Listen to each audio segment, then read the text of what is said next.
Nanti kan?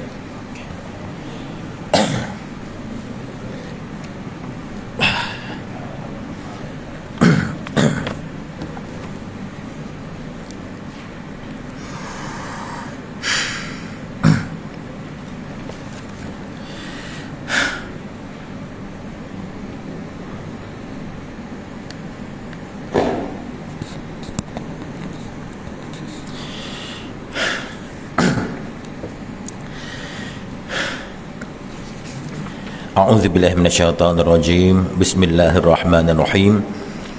InsyaAllah untuk memberkati pengajian kita pada malam ini, marilah bersama-sama kita memulakan ianya dengan Ummul Kitab Al-Fatihah. A'udzubillahi minasyaitonirrajim. Bismillahirrahmanirrahim. Alhamdulillahi Rabbil Alamin. Ar-Rahmanir-Rahim. Maliki Yawmiddin. Iyyaka na'budu wa iyyaka nasta'in. Ihdinas siratal mustaqim. Siratal ladzina an'amta 'alaihim ghairil maghdubi 'alaihim waladdallin.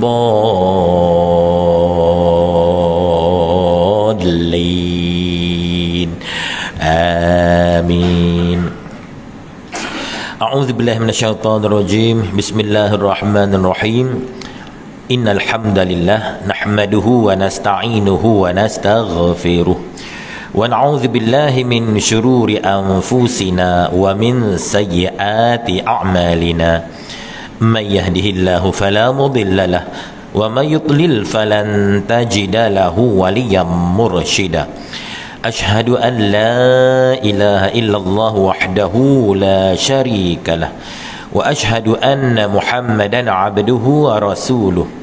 Subhanaka la ilma lana illa ma 'allamtana innaka antal alimul hakim. Rabbi shrah li sadri wa yassir li amri wahlul 'uqdatam min lisani yafqahu qawli. Amma ba'du.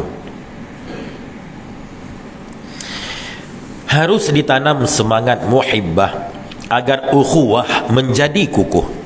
Pengajian kitab Tibun Nabawi ataupun perubatan Islam pada malam ini Ustaz mulakan dengan kalimat thayyibah. Uhayyikum bi tahiyyatil Islam tahiyyatan thayyibatan mubarakatan min indillah. Assalamualaikum warahmatullahi wabarakatuh.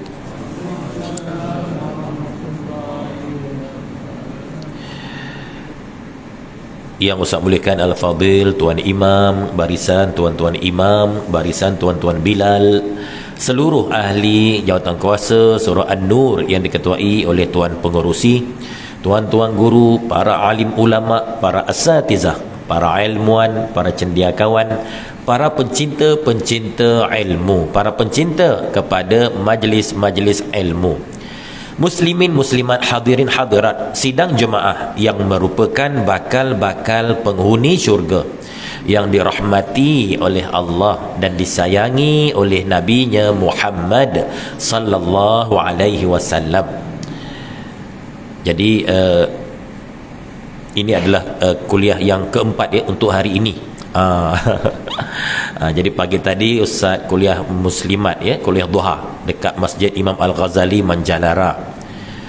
Selesai kuliah Ustaz bekerja ke Surau Nurul Iman ya, dekat Taman Qpex ya, Ceras ataupun Kajang begitulah, untuk tazkirah Jumaat dan khutbah Jumaat.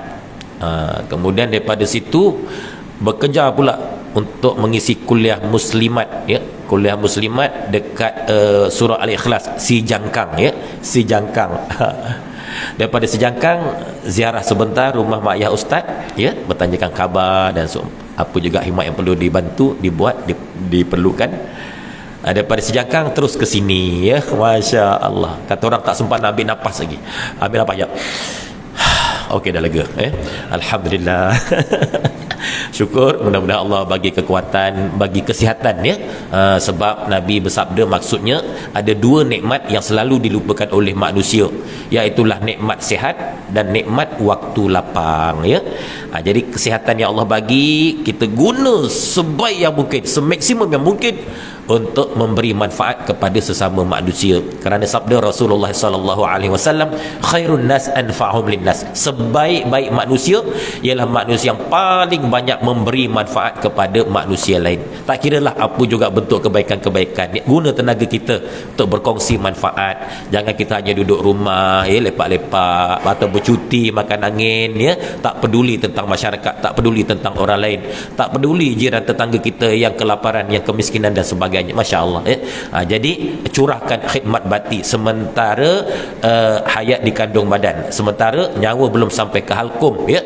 Selagi itu Allah bagi peluang untuk kita berbakti sebanyak mungkin ya, insya Allah.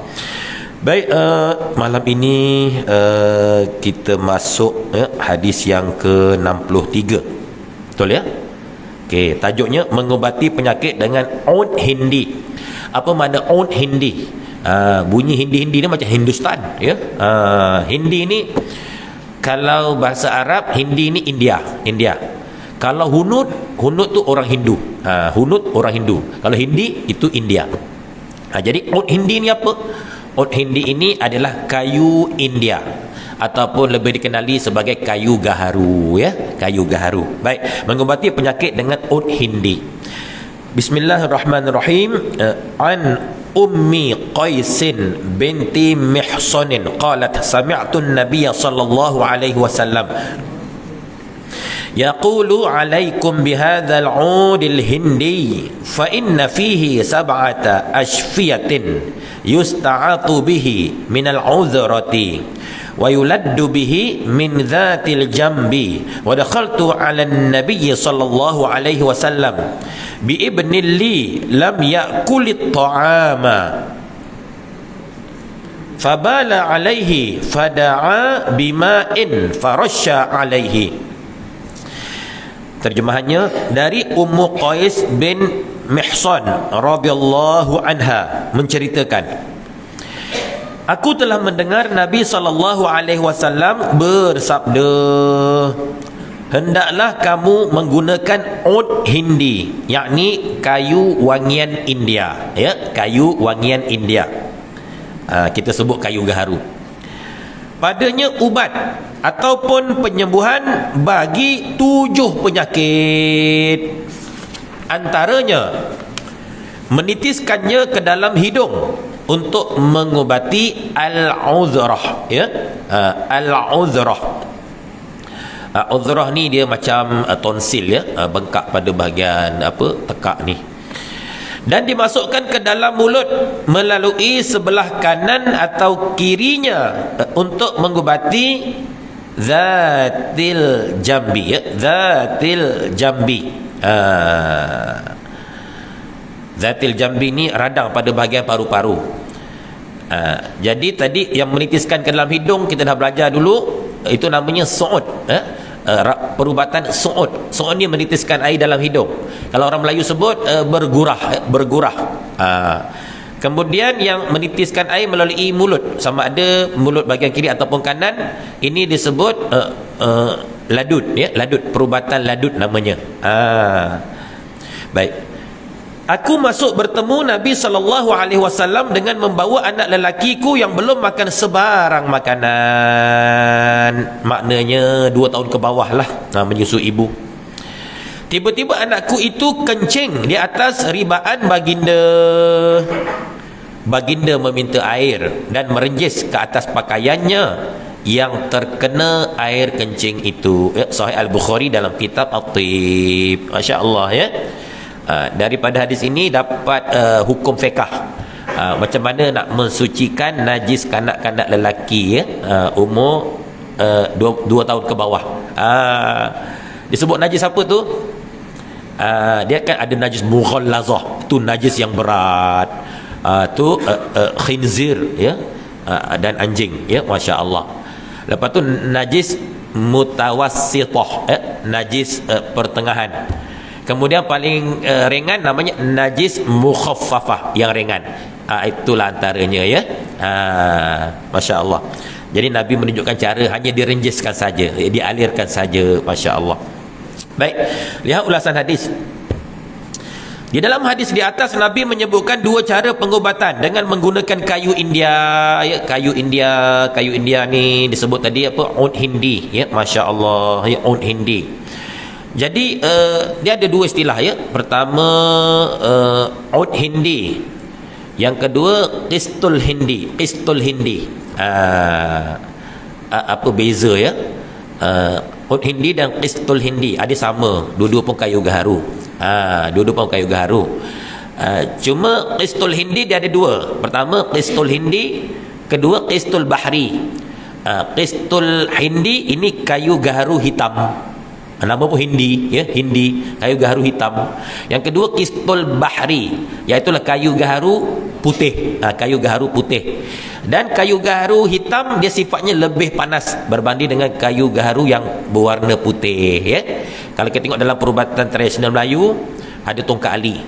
Tongkat ali namanya Eurykoma longifolia. Itu tongkat ali putih.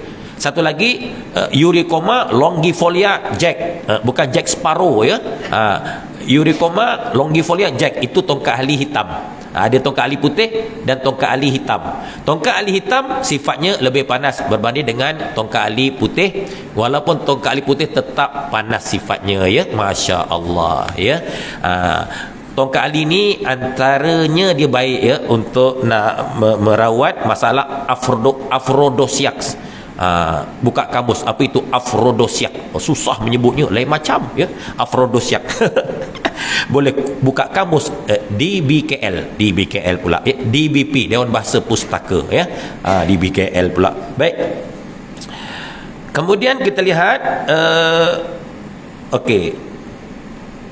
Yang pertama, ini kaedah pengobatan dalam hadis. Yang pertama tadi dengan cara as-su'ud, yakni menitiskannya ke dalam hidung, iaitu untuk mengobati penyakit auzrah. Auzrah ni tonsil ya. Yang kedua, yang B, dengan cara al-ladud, yakni menuangkannya ke dalam mulut. Mulut bahagian kiri ataupun kanan, iaitu untuk mengobati penyakit zatil jambi ya, peradangan pada bahagian paru-paru. Baik, kita lihat ulasan seterusnya. Al-uzrah ialah bengkak pada anak tekak, yakni tonsil.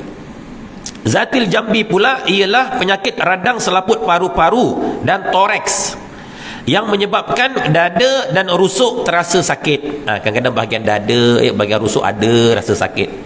Tu kadang-kadang ada kaitan dengan peradangan paru-paru ya. Masya Allah. Kita akan menerangkan lebih terperinci penyakit di dalam tajuk di depan nanti, yakni tajuk al-uzrah. Nanti ada hadis khas ya, tajuk tentang al-uzrah tadi. Masya Allah ya. Rupanya al-uzrah ni dia tonsil.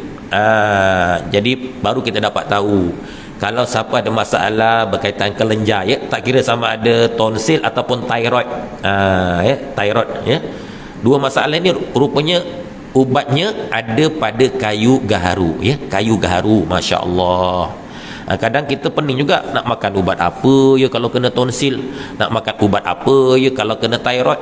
Kita mudah aja pergi klinik, jumpa doktor, settle masalah. Rupanya dalam perawatan sunnah ada, iaitulah menggunakan ud hindi kayu wangian India, ataupun kita sebut kayu gaharu. Boleh dapatkan.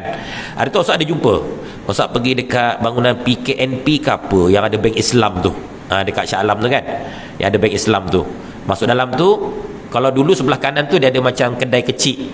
Kat kedai tu dia ada jual macam herba-herba jugalah, ada. Ustaz ada jumpa, dia jual teh gaharu. Rupanya teh tu dibuat daripada daun pokok kayu gaharu yang dikeringkan. Aja daun tu dikeringkan, dijadikan teh. Dan bila Ustaz baca kat situ, khasiatnya banyak. Ya Allah ya. Antaranya kalau tak silap Ustaz, dia tulis untuk merawat masalah thyroid ya, thyroid dan tonsil. Subhanallah, memang ada asasnya ya, daripada hadis Rasulullah sallallahu alaihi wasallam. Lepas ni jangan pening-pening, jangan bela-bela. Kalau ada siapa-siapa minta nasihat, nak makan apa ni, aku ada thyroid ni, aku ada tonsil ni, cadangkan dia, carilah kayu gaharu ya. Kaedahnya macam mana? Kejap lagi kita bincang macam mana nak buat dengan gaharu ni ya. Baik. Yang kedua, oud hindi ataupun kayu wangian India. Dalam hadis di atas sama makna dengan qistil hindi ya, qistil hindi. Sama makna dia. Yang disebut dalam riwayat yang lain. Dalam hadis lain disebut qistil hindi. Dalam ini disebut oud hindi. Rupa benda sama. Benda yang sama. Menurut Imam Ibnu Al-Arabi rahimahullah, al-qisti ada dua jenis, iaitulah hindi dan bahri ya. Hindi dan bahri. Jadi qisti ni ada jenis hindi dan bahri.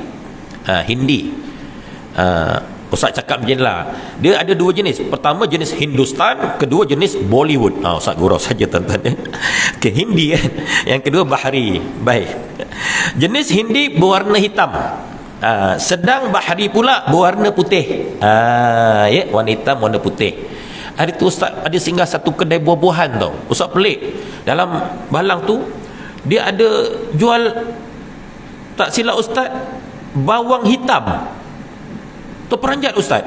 Ustaz tengok kulit itu macam kulit bawang putih, macam kulit bawang, tapi dalamnya macam makjun. Ya, macam makjun warna hitam. Bawang apakah ini? Tapi rupanya khasiatnya terlalu banyak ya. Rupanya benda-benda hitam ni banyak khasiat ya. Tongkat ali hitam. Sekarang dia pula viral. Redik kunyit hitam. La ilaha illallah, engkau kopi kunyit hitam. Rupanya benda hitam-hitam ni banyak khasiat tuan-tuan ya. Ya. Tongkat ali hitam, kunyit hitam. Yang ni apa pula? Yang ini kayu gaharu hitam ya. Jangan main-main dengan hitam tuan-tuan ya. Banyak khasiat rupanya. Subhanallah. Lada hitam ya. Lada hitam. Ada lada putih, lada hitam. Orang hitam ya. Ya, ada kelebihan. Ada kelebihan. Tetap ada kelebihan ya. Jangan main-main. Bilal bin Rabah hitam. Tetapi hatinya putih ya. Masya Allah. Walaupun Bilal bin Rabah itu hitam, tapi beliau digilai oleh para bidadari-bidadari. Jangan main-main ya. Subhanallah ya. Orang kata apa ada pada hitam? Hajarul Aswad hitam, berebut-rebut orang nak cium. Aswad kan hitam. Masya Allah ya. Jangan main-main dengan hitam. Subhanallah. Baik. Jenis hindi berwarna hitam, sedangkan bahri berwarna putih. Jenis hindi lebih panas sifatnya dari bahri ya. Kalau kita tengok asal makna tu, hindi makna India. Kalau bahri asal maknanya fil barri wal bahr. Bahri makna laut ya, asal makna laut. Laut kan air, mestilah sejuk. Sejuk ya, dingin. Masya Allah. Baik, dalam hadis di atas Nabi menyuruh menggunakan jenis hindi. Namun ada riwayat lain Nabi menyuruh menggunakan jenis bahri ya. Sabda Nabi SAW, inna amsala ma tadawaitum bihil hijamatu wal qustul bahri. Sesungguhnya cara pengubatan yang paling sesuai bagi kamu semua ialah al-hijamah, yakni berbekam, dan al-qust al-bahri. Qust al-bahri, Masya Allah, kayu gaharu putih. Riwayat Imam Al-Bukhari dari Anas radhiyallahu an. Baik. Menurut Imam Ibnu Hajar, dapat diandaikan bahawa Nabi mungkin memberi cadangan ubat mengikut kesesuaian pesakit. Ya. Bagi pesakit yang memerlukan ubat yang lebih kuat, Nabi menyarankan kepadanya ud ataupun qist dari jenis hindi, jenis hitam. Kalau penyakit tu lebih kuat, dia kena guna yang lebih power. Yang hitam tu lebih power. Itu kalau penyakit lebih kuat. Bagi yang kurang, Nabi menyarankan ud atau qist dari jenis bahri, jenis putih. Kalau penyakit tu tak berapa nak kuat, memadai yang jenis putih. Dia lebih ringan, ya, dia tak begitu keras ya. Sebagaimana dinyatakan oleh Imam Ibnu Al-Arabi tadi, ud atau qist dari jenis Hindi lebih tinggi sifat panasnya dari jenis bahari, ya. Ibnu Sina menyebutkan qisti sifatnya adalah panas yang berada pada tahap yang ketiga, dan kering yang berada pada tahap yang kedua. Jadi sifatnya panas, Masya Allah. Ustaz teringat, ya, dulu Ustaz pernah pergi Temerloh. Ustaz ziarahi Abang Hanafi, sekarang dah almarhum, ya. Dah almarhum. Jadi Abang Hanafi ni sejak umur 17 tahun, ya, sampai ke penghujung hayat, dia adalah pengusaha madu tualang asli, tuan-tuan. Memang sebahagian besar usia dihabiskan untuk masuk ke dalam hutan, hutan dekat negeri Pahang, untuk nak mendapatkan madu tualang, ya. Masya Allah, ya. Jadi bila Ustaz pergi dekat tempat kedai dia ataupun pusat pemprosesan dia tu, jadi ada showroom lah. Dekat bilik showroom tu ada dipamerkan jenis-jenis madu tualang yang dijual, ya. Jadi Ustaz tengok, tak silap Ustaz ada 6 jenis botol dalam almari tu. Botol semua saiz sama, semua madu tualang, tapi anehnya harga berbeza-beza. Yang bermula tak silap Ustaz, bermula dengan mungkin RM45, naik RM65, naik lebih kurang RM90, naik lebih kurang RM140, naik lebih kurang RM200. Last kali tu ada RM300. Ustaz pun heran, kenapa saiz botol sama, kandungannya sama banyak, semuanya madu tualang, tapi harga berbeza-beza. Bila Ustaz tanya, baru Ustaz tahu, ya, yang murah sekali tu madu baru diambil, masih segar, warnanya pun kekuningan, warna terang, murah sikit. Yang pertengahan tu yang harga dah mula 140 macam tu, dia dah coklat kegelapan, harga mungkin sekitar 140 macam tu. Yang paling mahal tu betul-betul warna hitam, macam warna kicap, kicap tamin ke kicap apa, kipas udang kan, kicap Pak Bilal, tak kisahlah, betul-betul warna hitam, harga RM300 lebih kurang. Jadi Ustaz tanya, kenapa harga lain-lain? Rupanya Abang Nafi cakap, yang murah tu yang baru diambil. Adapun madu ni lagi lama disimpan, dia punya kekuatan lagi bertambah. Yang RM300 tu Abang Nafi beritahu dah 7 tahun diperam, maksudnya dah 7 tahun disimpan. Rupanya madu ni lagi lama dia lagi gelap warna dia. Kalau cecah 10 tahun memang jadi kicap hitam. Tetapi jangan dibuang, sebab madu tak ada expired, madu tak ada tarikh luput.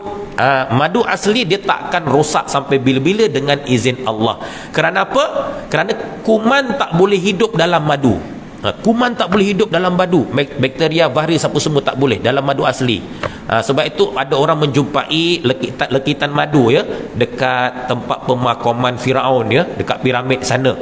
Ada lagi lekitan-lekitan madu yang dipercayai usianya dah beribu-ribu tahun yang lalu, tapi masih elok, ya. Madu asli tak ada expired, tuan-tuan, ya. Jangan risau. Kalau ada peninggalan nenek-nenek kita dulu dekat rumah-rumah pusaka, mungkin balik kampung ada lagi rumah yang boleh dirobohkan, terjumpa pula dalam botol warna hitam. Bila rasa alamak manis, jangan buang, ya. Susah nak dapat. Madu ni lagi lama disimpan, lagi tinggi khasiat. Kata Abang Nafi, kalau tak silap Ustaz, madu yang tempoh usianya dah 7 ke 10 tahun tu, kita ambil dengan madu tu letak dalam sudu tu, letak kat hujung aja. Suku sudu je, suku sudu saja dia menyamai 2-3 sudu madu yang fresh, yang baru. Kekuatan dia sikit aja. Silap kita jilat-jilat gitu je, ada sama dengan satu sudu madu yang lain. Subhanallah. Maknanya apa? Rupanya madu yang warna hitam ini dia lagi power, ya, lagi dahsyat berbanding dengan madu yang warnanya cerah, ya. Yang cerah tu dia muda, yang hitam itu dia sudah tua, ya, sudah cukup proses kematangan dia. Subhanallah. Macam orang lah kan, lagi panjang umur, orang kata lebih banyak makan garam. Sebenarnya lagi banyak makan garam lebih cepat kena darah tinggi. Gurau saja, tuan-tuan. Maksudnya pengalamannya, ya. Subhanallah. Itu cerita madu. Saya nak kiaskan tentang yang hitam ni, sebenarnya khasiatnya lain macam berbanding dengan yang putih, ya. Orang hitam pun sama. Orang hitam dia kalau jemur kat bawah matahari berjam-jam pun dia tak ada hal punya. Cuba kalau orang kulit putih melepak, jemur, dah macam udang kena bakar, merah, terbakar, hangit, hangus, dahsyat. Orang kulit hitam steady. Tengok, ya.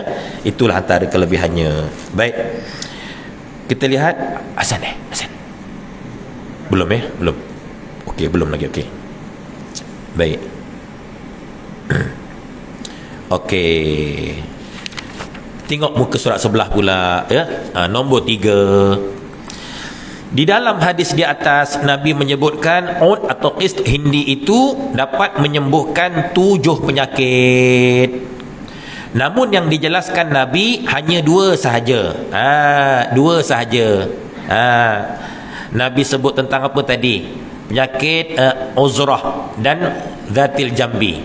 Nabi sebut tentang merawat penyakit tonsil dan penyakit peradangan paru-paru ataupun toreks, ya. Nabi sebut 2. Ada 5 lagi Nabi tak sebut. Tapi Nabi sebut dia boleh merawat 7 penyakit. Tapi Nabi sebut dalam hadis ini 2 penyakit saja. Mana lagi 7? Baik. Okey. Apa 5 penyakit selebihnya? Tidak dijelaskan oleh Nabi, ya. Menurut Imam Ibn Hajar, mungkin dapat diandaikan bahawa yang dimaksudkan oleh Nabi dengan 7 itu ialah cara pengubatan. Mungkin cara pengubatan, kaedah pengubatan. Nabi telah menyebutkan 2 cara, iaitu su'ud dan al-ladud. Su'ud itu menitiskan air dalam hidung, kita sebut bergurah lah. Ladud itu menitiskan air melalui mulut, itu ladud, ya. Masya Allah. Ada pun 5 cara lagi, ialah di pandangan Imam Ibn Hajar rahimahullah. Lagi 5 cara apa? Pertama tadi menitiskan air dalam hidung, kedua menitiskan air melalui mulut bahagian sisi kiri ataupun kanan. Okey, yang selebihnya tengok. Yang A, tolak, tolak. Apa makna tolak? Menyapu tempat sakit, yakni dijadikan ubat sapu ke tempat luka, ya. Dijadikan ubat sapu. Kita sapu pada bahagian yang sakit, yang luka ke, yang ada peradangan sendi ke, yang terkehil ke, yang ada masalah kulit ke, jenis sapu. Sapu, ya. Kat belakang saya ada bawa sapuan terapi gosok, ya. Tapi itu tak ada gaharu. Itu cuma ada bidara campur limbah purut campur halia, panas dan berangin, bentuk roll on, melegakan sakit lutut, sengat sendi, bisa kebas, masalah kulit dan sewaktu dengannya, juga gangguan makhluk halus. Siapa nak dapatkan bolehlah tengok kat belakang nanti. Itu sapuan terapi gosok. Disebabkan Ustaz dah terbaca hadis ini, barangkali dapat idea. Lepas ni barangkali sapuan terapi gosok tu kena masukkan satu bahan lagi, iaitu ud hindi. Alamak, terbaik. InsyaAllah. Baik, itu yang pertama, tolak, ya, dijadikan ubat sapu. Yang kedua, syurub ataupun syarbun, ya. Yang ini dengan meminumnya. Boleh juga kayu gaharu tu kita rebus, kita minum air rebusannya, ya. Yang ini dihaluskan ataupun dikisar dan dicampur dengan air ataupun madu, ya. Dah dikisar, dihaluskan tu, campur air lah supaya kita boleh minum. Untuk nak lebih menyelerakan supaya sedap diminum, campurlah, letaklah sedikit manisan, antaranya madu. Kalau nak taruh stevia pun tak ada masalah. Cuma gula pasir dielakkan, sebab gula pasir ni sebenarnya dia adalah racun, ya. Dia tak berapa baik untuk perubatan, ya. Dielakkan. Baik. Yang ketiga, takmid, mendemah dengannya. Kita kunyah lah, kan. Kunyah dia, ya. Yang keempat, tamtil, ya, tamtil, iaitu air dimasak dengan campuran ubat, dimasukkan ke dalam jug, kemudian dituang ke atas kepala pesakit sedikit demi sedikit. Ini dalam Qamus Al-Muhit. Maknanya apa? Kayu gaharu tadi direbus, campur air, direbus. Lepas tu air rebusan tu masukkan dalam jug, lepas tu dituang sedikit demi sedikit daripada bahagian atas kepala ni seluruh tubuh badan. Tuang sikit-sikit. Ini juga bentuk perubatan, perawatan menggunakan kayu gaharu. Dan yang kelima, tabkhir. Tabkhir maknanya mengasapkannya. Mengasapkannya, buat macam apa orang bakar kemenyan. Mengasapkannya, ya. Setiap satu dari 7 cara di atas memberi manfaat bagi penyakit yang berbeza-beza. Ya, kita berhenti seketika laluan untuk azan Isya.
Allahumma rabb hadhihi al-'azimati wa syarafil qahmati sayyidina Muhammad wa syarafil fadhila wa syarafil darajatil 'aliyati rafi'il 'azimati Muhammadan alladhi wa'adta innaka la tukhliful mi'ad walhamdulillahi rabbil 'alamin.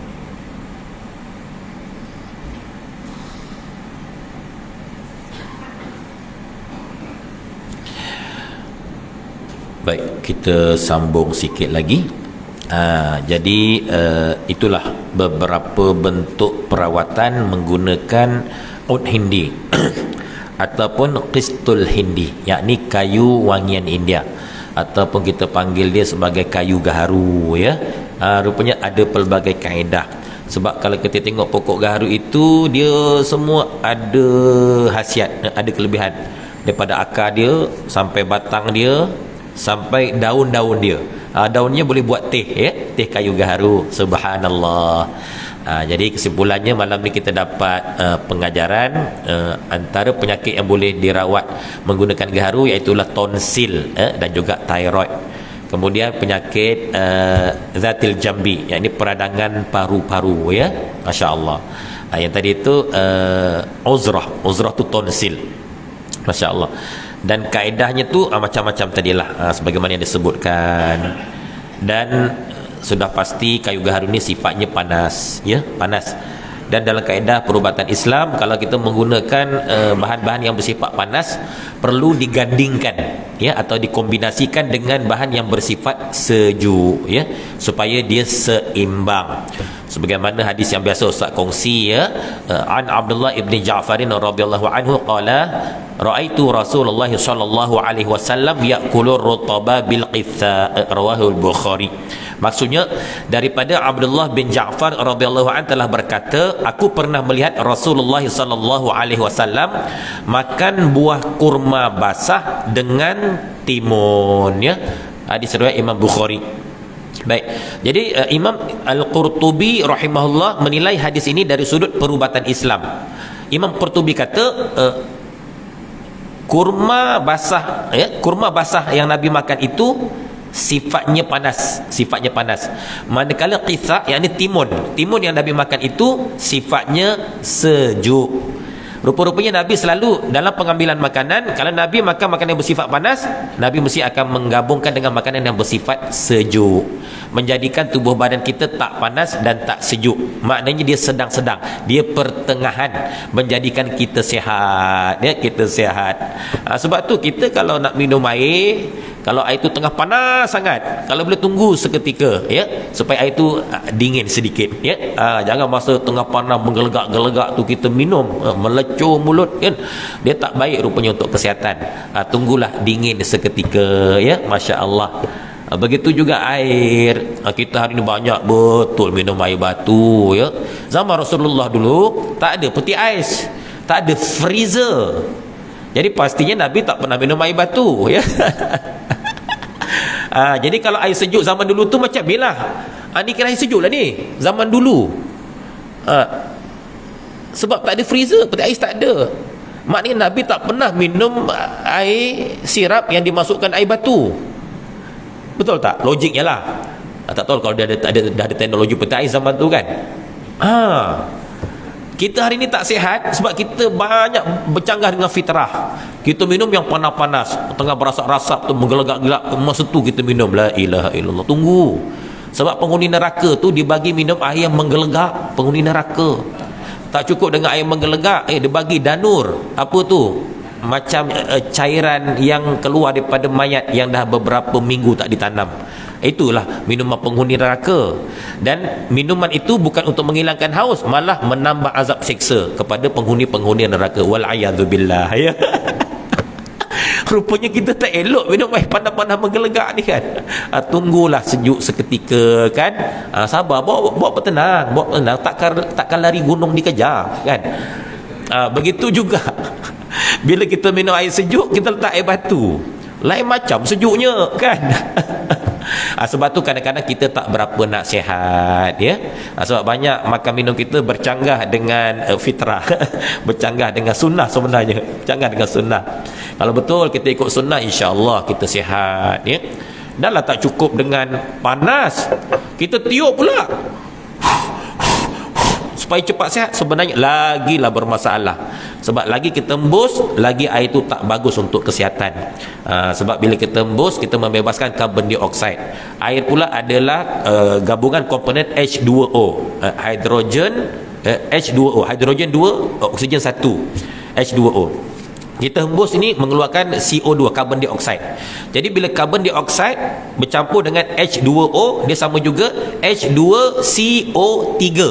Ada bahan kimia baru, tuan-tuan, yang mana kalau kita amal boleh menyebabkan orang itu kena sakit dada, ya, kena sakit dada. Masya-Allah, ya. Allahu akbar. Banyaknya lah benda yang bercanggah dengan sunnah kita. Patutlah kita hari banyak yang tak sihat, banyak yang sakit. Sebab kita tak ikut rules, ya.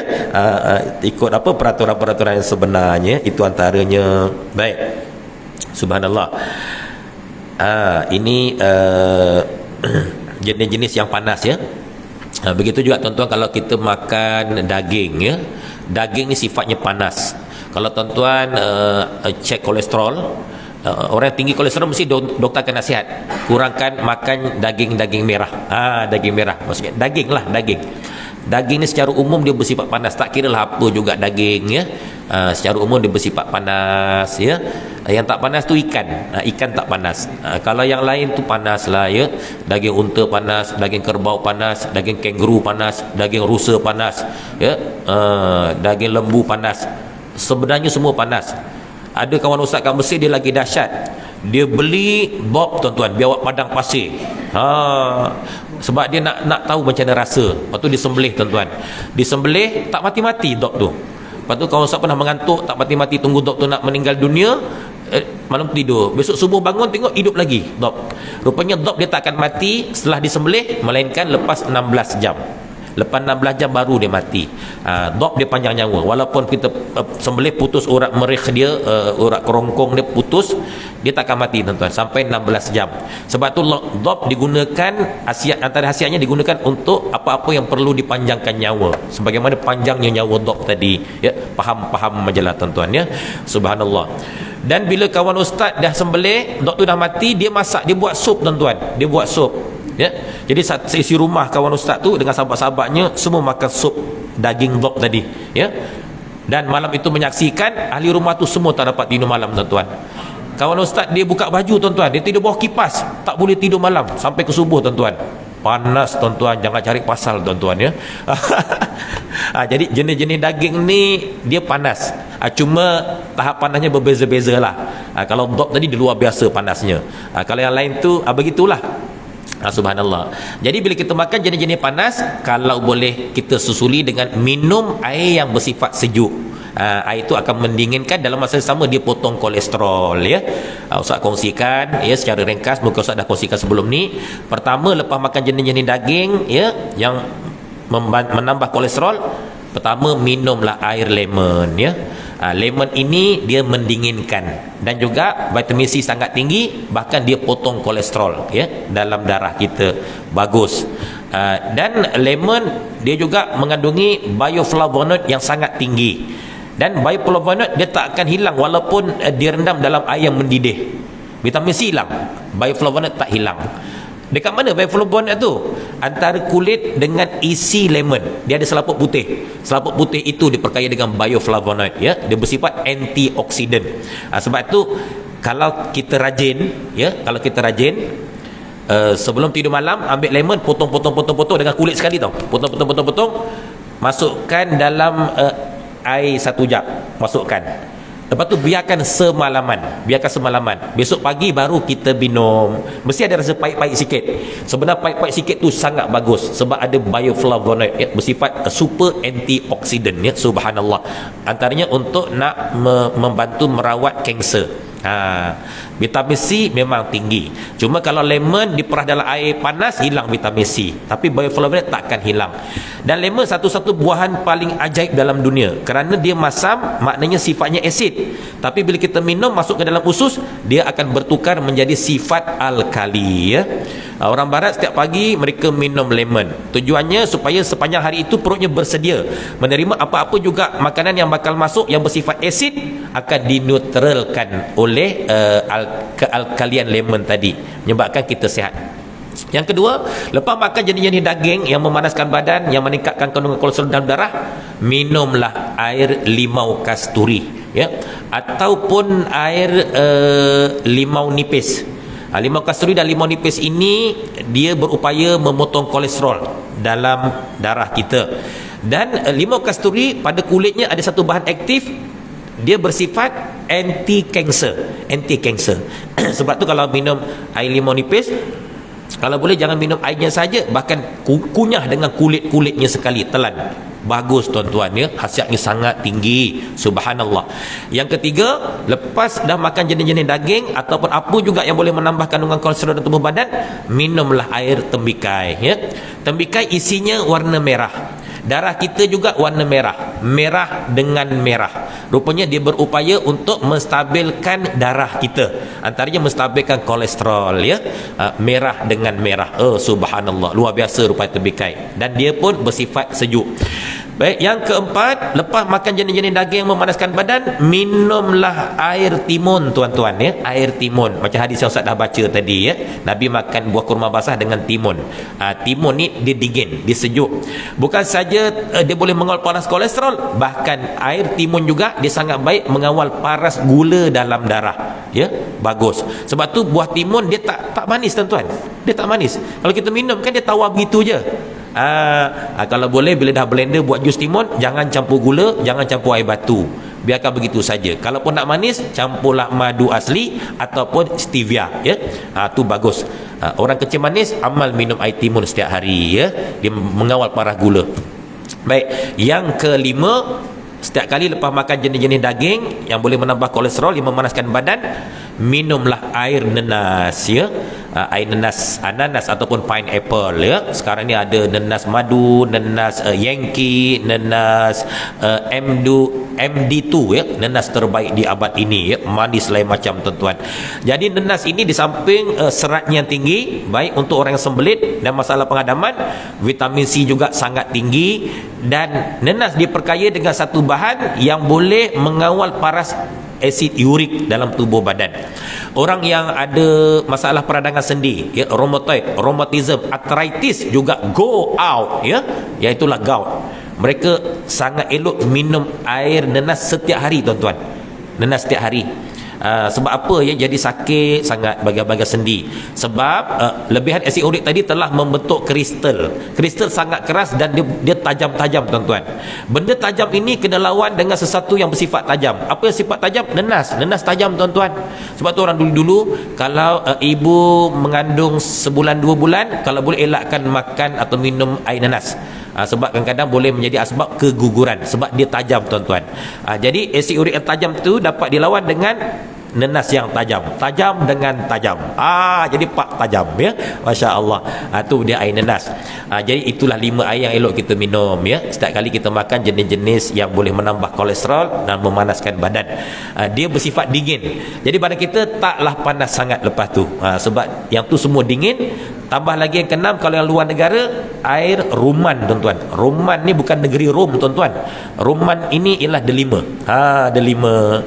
Salah satu buah yang ada dalam syurga.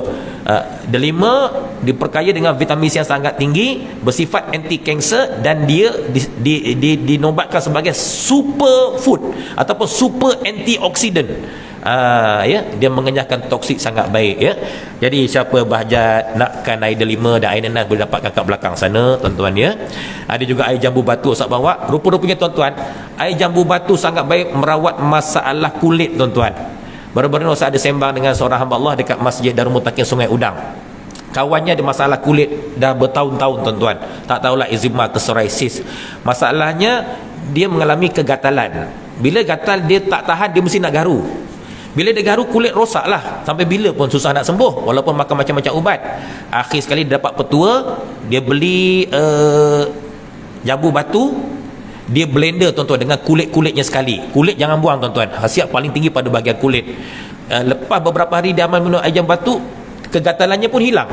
Bila hilang, dia tak perlu garu. Bila dia tak perlu garu, akhirnya postman, tuan-tuan. Texture lemak kulitnya tu menjadi cantik balik. Jadi cantik lah sebab dia dah tak garu, gatal dah hilang. Rupanya air jambu batu baik untuk merawat masalah kulit, tuan-tuan ya. Siapa-siapa bajak jus jambu batu ada kat belakang ya. Jus ada 5 ada, jus nenas ada, jus mangga pun ada, tuan-tuan ya. Subhanallah. Jadi setakat ni saja perkongsian Ustaz yang baik daripada Allah, yang lemah datang daripada kelemahan diri Ustaz dengan izinnya juga. Kalau ada sumur di ladang boleh kita tumpang mandi, kalau ada umur panjang insya-Allah ya kita jumpa lagi. Hadza wabillahi taufiq wal hidayah. Assalamualaikum warahmatullahi wabarakatuh. Takbir. Allahu akbar.